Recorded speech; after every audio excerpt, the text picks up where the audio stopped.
And so, well, I'm sorry about the hitch.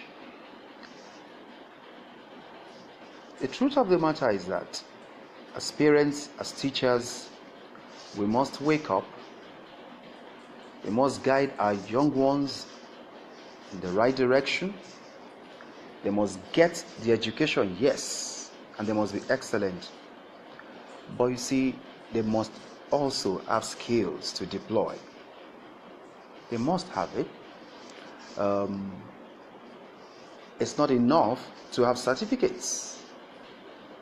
Authentic education, like I said, is that education that finds your talent, finds what you are good at, what are your giftings, and then trains you to become the best using it. So that you just follow your north. For example, my parents wanted a science student by all means. I mean, when you're welcome. We were in school, we were back in secondary school together. And I should have been in your class. My friend is a lawyer and barrister today. I should have been in that class with you. And you know. But daddy wanted a science student. Said I must be in the science class. Of course I did my best. Of course I made my results. But I had challenges later. Don't force your children into fields where they would have to struggle. God made everyone and gave us giftings. Thank you very much. Bamidele Akintade, you're welcome. Texi Ide, my dear sister, it's nice seeing you. I'm just trying out these broadcasts. I would be regular with them very soon, and I have a lot to share on my 23, 24 years in the classroom and with working with youths. It's a lot. I want to share things with people, parents, with teachers. And I'm saying that no, do not look down on anybody's gift. That child in your class, that whenever he writes Nigeria, like I remember one Dara Larakwe, he's a big boy now, when I was teaching way back, primary school, whenever this boy submitted his note, if Nigeria was written anywhere, the I there would have a flag and he would design it and all of that. Fantastic artist. The mother didn't want to hear anything about that. Didn't want to hear anything about it. But I had to convince the mother that, look, let's develop this. Let's work on this. This is also a gift that actually can bloom. And we can, this boy can actually bloom with this gift. One of those days, the young man said, do you have paint artworks at home? Do you have any drawings you've done? He said, I have them, but I keep them under my bed. My mom must not see them. So I said, I'm coming to visit you. I think it was maybe a Christmas or something. I said, I'll be visiting. So I got there, and I just wanted the mother to see what kind of thing, gifts that the boy has. As I said, oh, Dara, let me have all the drawings and paintings you've been doing. When he brought them out, the mother was surprised. Beautiful drawings, beautiful paintings, and all of that. He kept them under his bed. Today, the young man is doing fine. I would have to follow up after him to find out exactly what he has. But I counseled the mother back in the day, let's develop this gift. It's important for us to realize that it's not only cognitive skills that will make them excellent engineers, doctors, lawyers, and all of that, yes, but some children want to dance. Some children want to draw. And yes, they must get their academics, but we must not neglect the gifts. They must develop that alongside too. I'm an amateur doing this, but I really, really want to share. There's so much in my heart. Like a friend of mine, Simeni, who said she's got fire in her bones and she has to speak, she has to talk. There's so much to share, and that Nigeria can come out of the doldrums if we just rediscover the old path. Our forefathers trained their children. Yes, thank you very much, Nancy. Yes, Nancy Mbakwesu, thank you. Thank you. Fantastic teacher, fantastic colleague.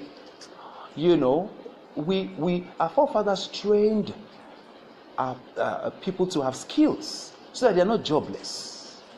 It was the trade of the family. And that was wealth. It was a means of transference of wealth. When we lost our link with those trades in our families, we cut the breach.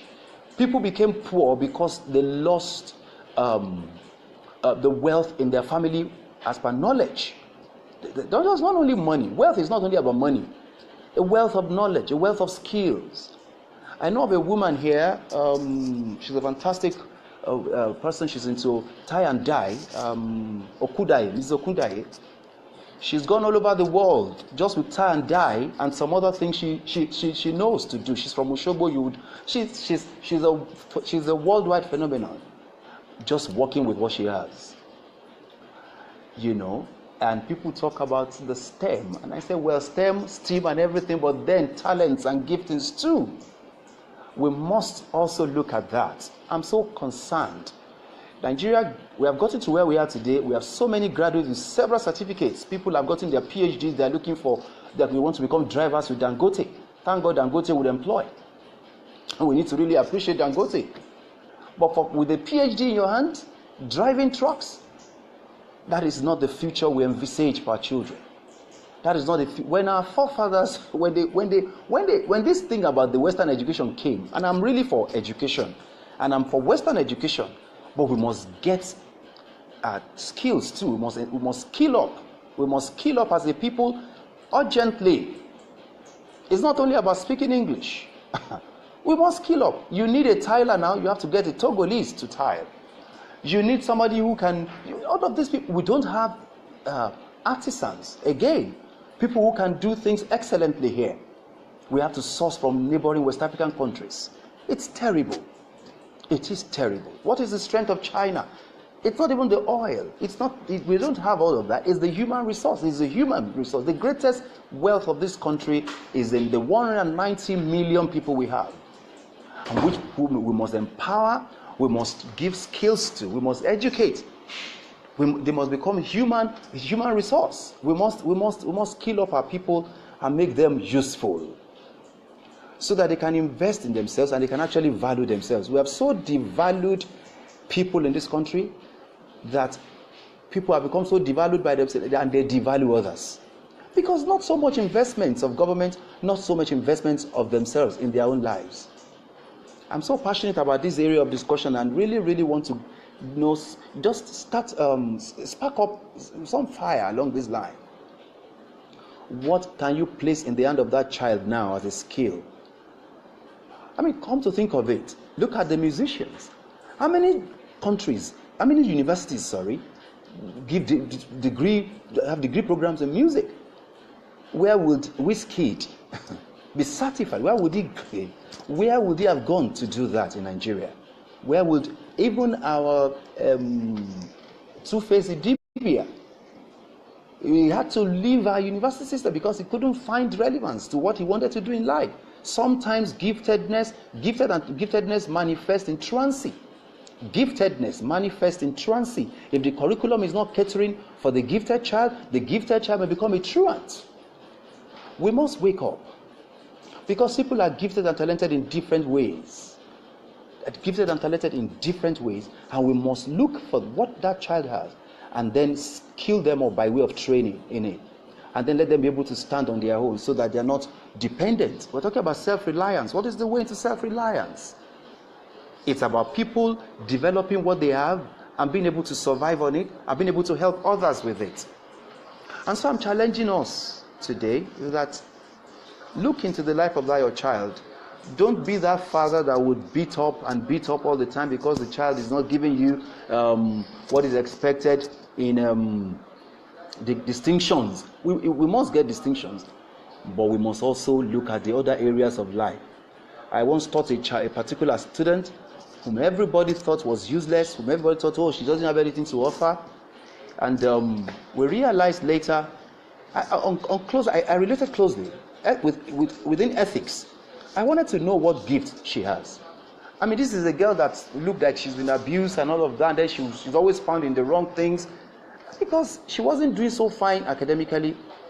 But I one day saw her drawing, and fantastic painting, fantastic drawing. I said, have you showed, as your art teacher saying this, she was hiding them. I said, you need to. I had to go tell the art teacher, this girl can draw, and she can draw so well. Not only that, I realized that she can speak so many languages. She speaks about 7 languages. She's a polyglot. I had to mention that at the staff meeting. I said, who in this school, is there any teacher who speaks about 4 or 5 languages? And I mentioned the name of the girl. She's a polyglot. She speaks about 7 languages. And they had to check out, and it was so.